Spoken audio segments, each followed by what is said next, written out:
ओम शांति। 15 दिसंबर 2023। अव्यक्त बाप दादा ने हम भाई बहनों को अव्यक्त बाप दादा मिलन मधुबन शांतिवन में जो होमवर्क दिया उस होमवर्क का स्वरूप बनेंगे। बाप दादा ने अटेंशन खिंचवाया परमात्म प्यार में संपूर्ण पवित्रता की ऐसी स्थिति बनाओ जिसमें व्यर्थ का नाम निशान ना हो। परमात्म प्यार में संपूर्ण पवित्रता की ऐसी स्थिति बनाओ जिसमें व्यर्थ का नाम निशान ना हो। आज बाप दादा चारों ओर के अपने प्रभु प्यारे बच्चों को देख रहे हैं। सारे विश्व के चुने हुए कोटों में से कोई इस परमात्म प्यार के अधिकारी बनते हैं। परमात्म प्यार ने ही आप बच्चों को यहां लाया है। यह परमात्म प्यार सारे कल्प में इस समय ही अनुभव करते हो और सभी समय आत्माओं का प्यार, महान आत्माओं का प्यार, धर्म आत्माओं का प्यार अनुभव किया, लेकिन अभी परमात्म प्यार के पात्र बन गए। कोई आपसे पूछे परमात्मा कहां है तो क्या कहेंगे? कोई आपसे पूछे परमात्मा कहां है तो क्या कहेंगे? परमात्मा बाप तो हमारे साथ ही है, हम उनके साथ हैं। परमात्मा भी हमारे बिना रह नहीं सकता और हम भी परमात्मा के बिना रह नहीं सकते। इतना प्यार अनुभव करते हो, पलक फलक से कहेंगे वह हमारे दिल में रहता और हम उनके दिल में रहते। ऐसे अनुभवी है ना? है अनुभवी? क्या दिल में आता है? अगर हम नहीं अनुभवी होंगे तो कौन होगा? बाप भी ऐसे प्यार के अधिकारी बच्चों को देख हर्षित होते हैं। परमात्म प्यार की निशानी जिससे प्यार होता है उसके पीछे सब कुर्बान करने के लिए सहज तैयार हो जाते हैं। तो आप सब भी जो बाप चाहते हैं कि हर एक बच्चा बाप समान बन जाए, हर एक के चेहरे से बाप प्रत्यक्ष दिखाई दे, ऐसे बने हो? बने हो ना? बाप दादा की दिल पसंद स्थिति जानते हो ना? बाप के दिल पसंद स्थिति है ही संपूर्ण पवित्रता। इस ब्राह्मण जन्म का फाउंडेशन भी संपूर्ण पवित्रता है। संपूर्ण पवित्रता की गुण तो जानते हो ना? संकल्प और स्वप्न में भी रिंचक मात्र अपवित्रता का नाम निशान ना हो। बाप दादा आज कल के समय की समीपता प्रमाण बार बार अटेंशन खिंचवा रहे हैं कि संपूर्ण पवित्रता के हिसाब से व्यर्थ संकल्प यह भी संपूर्णता नहीं है। तो चेक करो, व्यर्थ संकल्प चलते हैं? किसी भी प्रकार के व्यर्थ संकल्प संपूर्णता से दूर तो नहीं करते। जितना जितना पुरुषार्थ में आगे बढ़ते जाते हैं उतना रॉयल रूप में व्यर्थ संकल्प, व्यर्थ समय तो समाप्त नहीं कर रहे हैं। रॉयल रूप में अभिमान और अपमान व्यर्थ संकल्प के रूप में वार तो नहीं करते। अगर अभिमान रूप में कोई भी परमात्म देन को अपनी विशेषता समझते हैं तो उस विशेषता का भी अभिमान नीचे ले जाता है, विघ्न रूप बन जाता है। और अभिमान भी सूक्ष्म रूप में यही आता जो जानते भी हो मेरापन आया मेरा नाम मान शान होना चाहिए। यह मेरापन अभिमान का रूप ले लेता है। यह व्यर्थ संकल्प भी संपूर्णता से दूर कर लेते हैं, क्योंकि बाप दादा यही चाहते हैं, स्वमान, न अभिमान न अपमान। यही कारण बनते हैं व्यर्थ संकल्प आने के। बाप दादा हर बच्चे को डबल मालिकपन के निश्चय और नशे में देखने चाहते हैं। डबल मालिकपन क्या है? बाप दादा पूछते, डबल मालिकपन क्या है? एक तो बाप के खजानों के मालिक और दूसरा स्वराज्य के मालिक। दोनों ही मालिकपन, क्योंकि सभी बालक भी हो और मालिक भी हो। लेकिन बाप दादा ने देखा बालक तो सभी हैं ही, क्योंकि सभी कहते हैं मेरा बाबा, तो मेरा बाबा अर्थात बालक हैं ही। लेकिन बालक के साथ दोनों प्रकार के मालिक तो मालिकपन में नंबरवार हो जाते हैं। मैं बालक सो मालिक भी हूं। वर्षे का खजाना प्राप्त है, इसलिए बालकपन का निश्चय और नशा रहता है। लेकिन मालिकपन का प्रैक्टिकल में निश्चय का नशा, उसमें नंबरवार हो जाते हैं। स्वराज्य अधिकारी मालिक, इसमें विशेष विघ्न डालता है मन।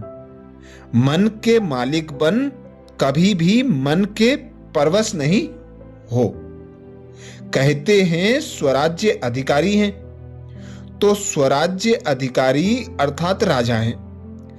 जैसे ब्रह्मा बाप ने हर रोज चेकिंग कर मन के मालिक बन विश्व के मालिक का अधिकार प्राप्त कर लिया, ऐसे यह मन बुद्धि राजा के हिसाब से तो मंत्री हैं। यह व्यर्थ संकल्प भी मन में उत्पन्न होते हैं, तो मन व्यर्थ संकल्प के वश कर देता है। अगर आर्डर से नहीं चलाते तो मन चंचल बनने के कारण परवश कर लेता है।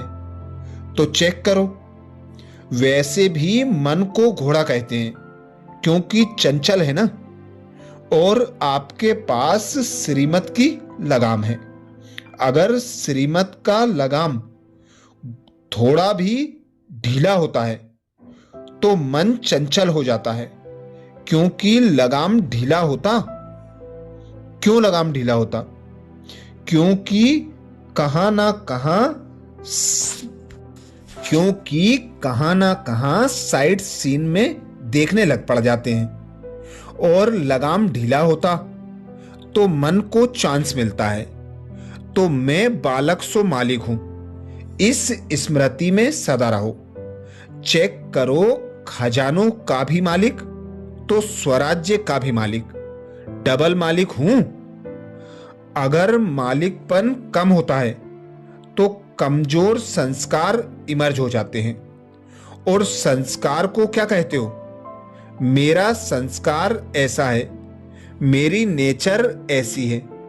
लेकिन क्या यह मेरा है? कहने में तो ऐसे ही कहते हो, मेरा संस्कार, यह मेरा है। राइट है कहना मेरा संस्कार, राइट है, राइट है, मेरा है कि रावण की जायदाद है? कमजोर संस्कार रावण की जायदाद है, उसको मेरा कैसे कह सकते हैं? मेरा संस्कार कौन सा है?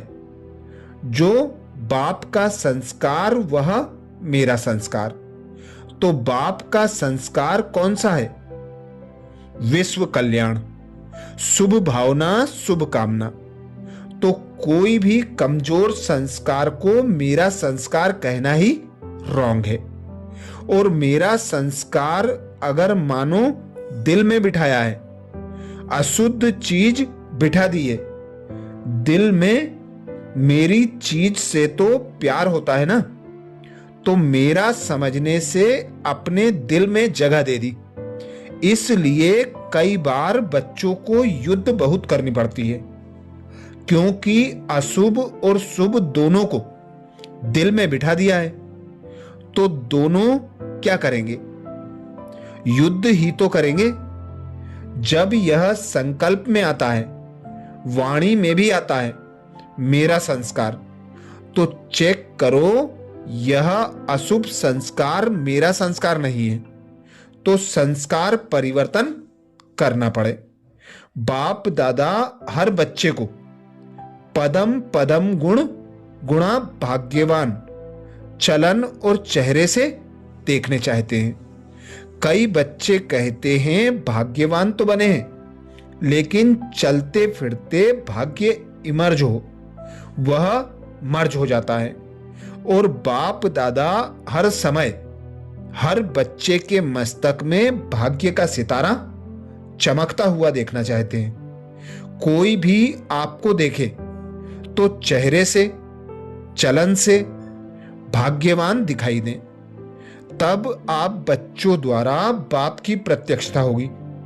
क्योंकि वर्तमान समय मेजोरिटी अनुभव करने चाहते हैं, जैसे आजकल की साइंस प्रत्यक्ष रूप में दिखाती, जैसे आजकल की साइंस प्रत्यक्ष रूप में दिखाती है ना, अनुभव कराती है ना, गर्म का भी अनुभव कराती है, ठंडाई का भी अनुभव कराती है, तो साइलेंस की शक्ति से भी अनुभव करने चाहते हैं।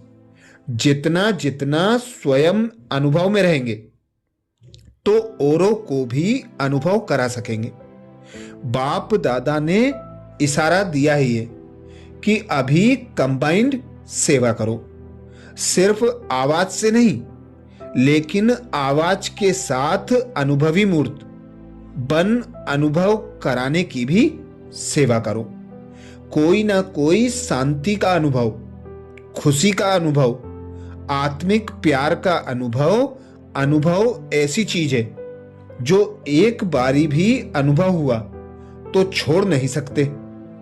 सुनी हुई चीज भूल सकती है, लेकिन अनुभव की चीज भूलती नहीं है।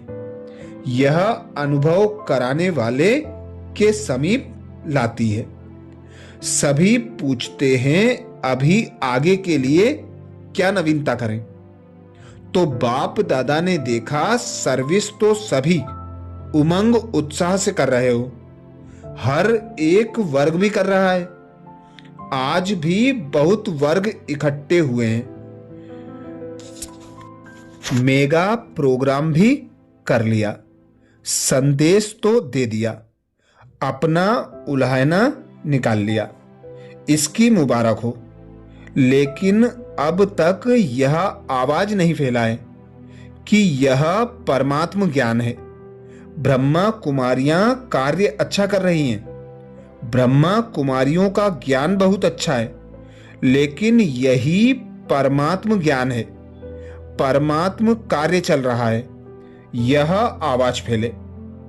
मेडिटेशन कोर्स भी करते हो, आत्मा का परमात्मा से कनेक्शन भी जोड़ते हो, लेकिन अब परमात्म कार्य स्वयं परमात्मा कर रहा है, यह बहुत कम अनुभव करते हैं। आत्मा और धारणाएं, यह प्रत्यक्ष हो रहा है। अच्छा कार्य कर रहे हैं, अच्छा बोलते हैं, अच्छा सिखाते हैं, यहां तक ठीक है, नॉलेज अच्छी है, इतना भी कहते हैं, लेकिन परमात्म नॉलेज है। यह आवाज बाप के नजदीक लाएगा, और जितना बाप के नजदीक आएंगे उतना अनुभव स्वतः ही करते रहेंगे। तो ऐसा प्लेन और भाषणों में ऐसा कुछ जोहर भरो जिसमें परमात्मा के नजदीक आ जाएं। दिव्य गुणों की धारणा इसमें अटेंशन गया है। आत्मा का ज्ञान देते हैं, परमात्मा का ज्ञान देते हैं, यह कहते हैं, लेकिन परमात्मा आ चुका है।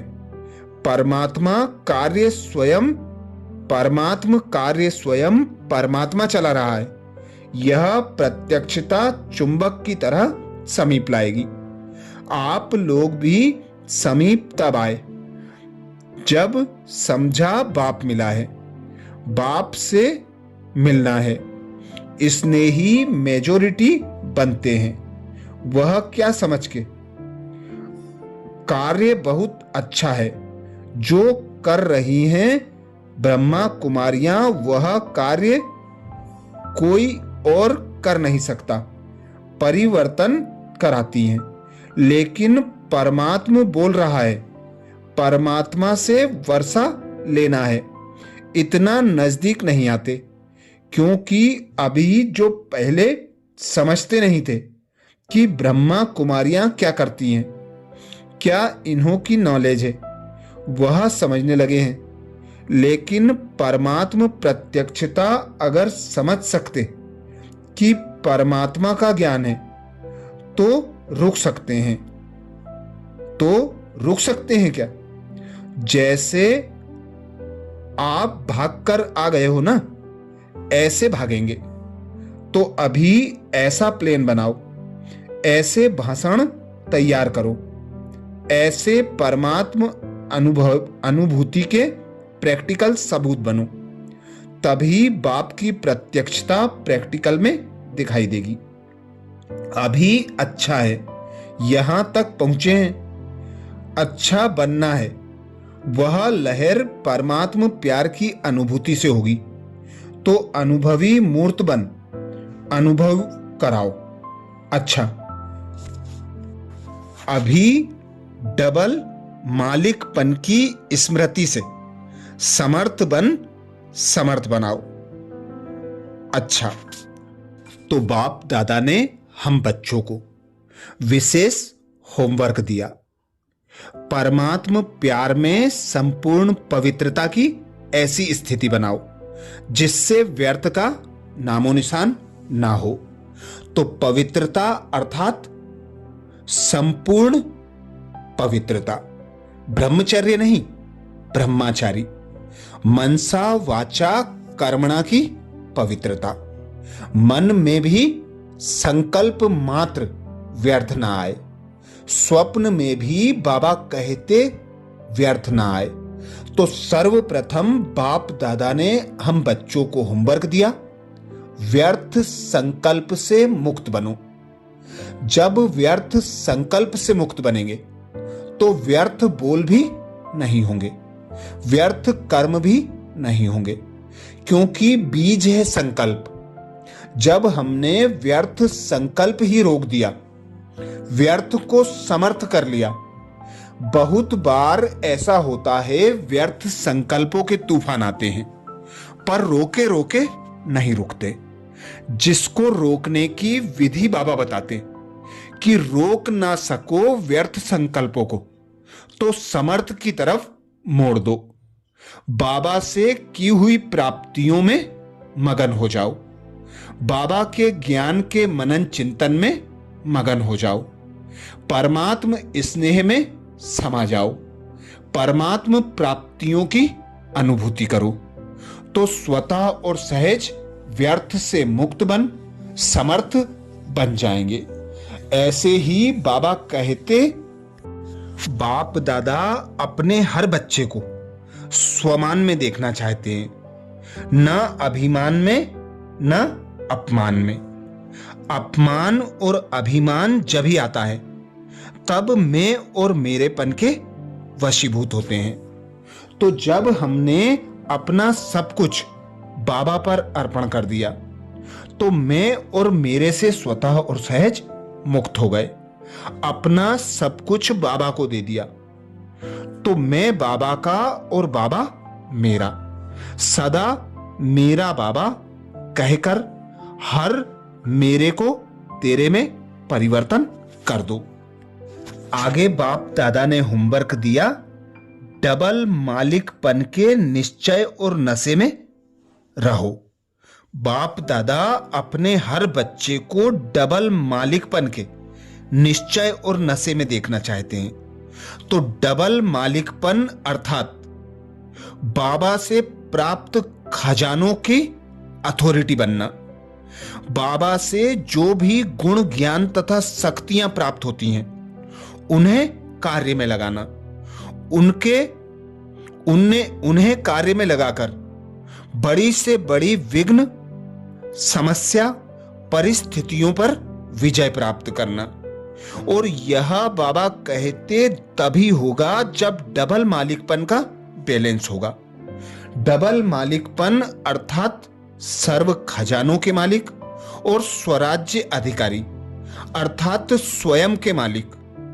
जब हम मन, बुद्धि और संस्कार के मालिक होते हैं, स्वराज्य अधिकारी होकर अपने कर्मचारियों से अपनी इच्छा अनुसार कर्म कराते हैं, तो स्वतः और सहज हमारा राज्य अच्छा चलता है।